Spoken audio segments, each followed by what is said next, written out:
On December 1st, 2001, a plane took off from St. Louis for the very last time.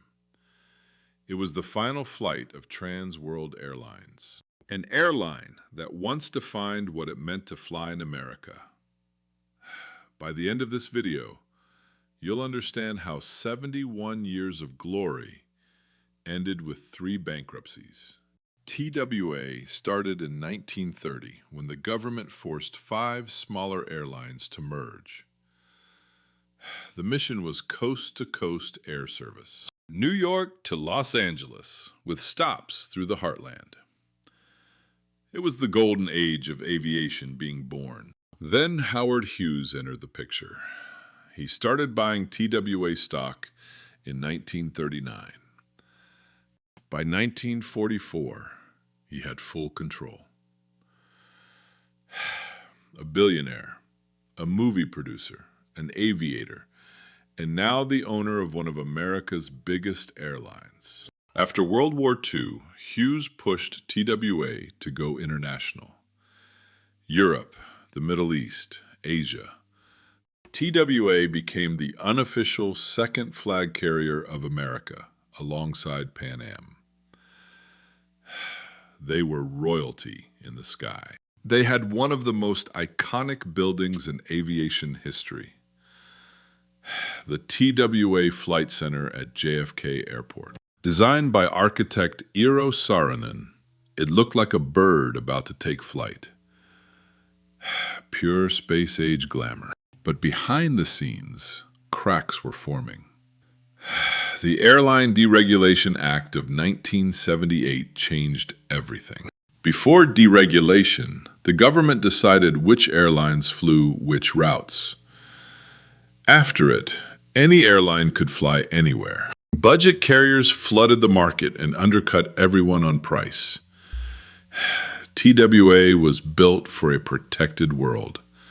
That world was gone. And then the man who would kill TWA arrived, Carl Icahn. In 1985, the corporate raider bought TWA in a leveraged buyout. He loaded the airline with massive debt to finance the deal. TWA was literally paying for its own acquisition. Here's what people don't understand about leveraged buyouts. The buyer doesn't pay with their own money. They make the company borrow the cash.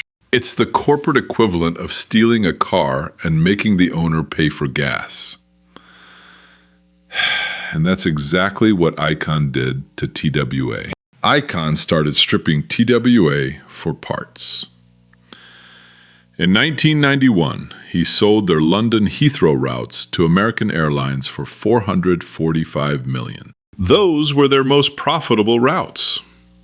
Without London, TWA had no edge on international flights. January 1992, first bankruptcy. TWA filed for Chapter 11. They restructured, cut costs, slashed routes.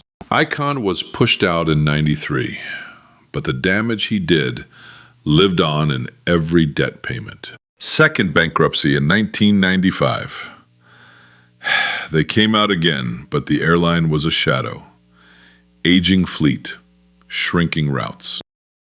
And then something terrible happened. July 1996.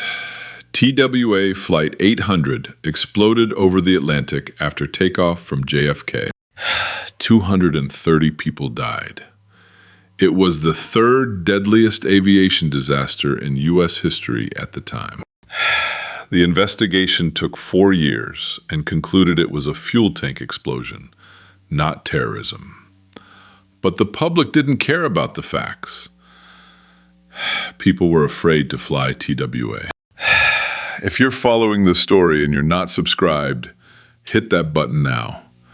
Join the community so you don't miss what happens next. Through the late 90s, TWA tried everything. New management teams, new routes. Nothing worked. The debt Icahn left behind was concrete shoes. Every dollar of revenue went to interest payments instead of better planes. January 2001, third and final bankruptcy. This time there was no coming back.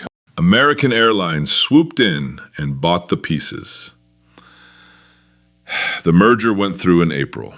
Then September 11th happened. American laid off 20,000 employees. Many former TWA workers were the first to go. The St. Louis hub was gutted. American cut routes and reduced flights. By 2009, it was closed entirely. Here's what really gets me about all of this.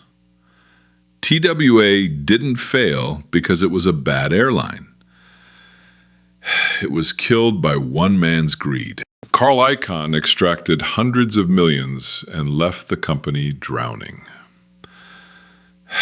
That's the part that stings.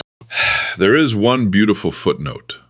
The TWA Flight Center at JFK still stands today. In 2019, it was transformed into a luxury hotel, a monument to an airline that couldn't survive the people who owned it. 71 years in the sky, 3 bankruptcies, 1 corporate raider, and on December 1st, 2001, 1 final flight. Could TWA have been saved? Or was it doomed the moment Carl Icahn walked through the door? Drop your answer in the comments.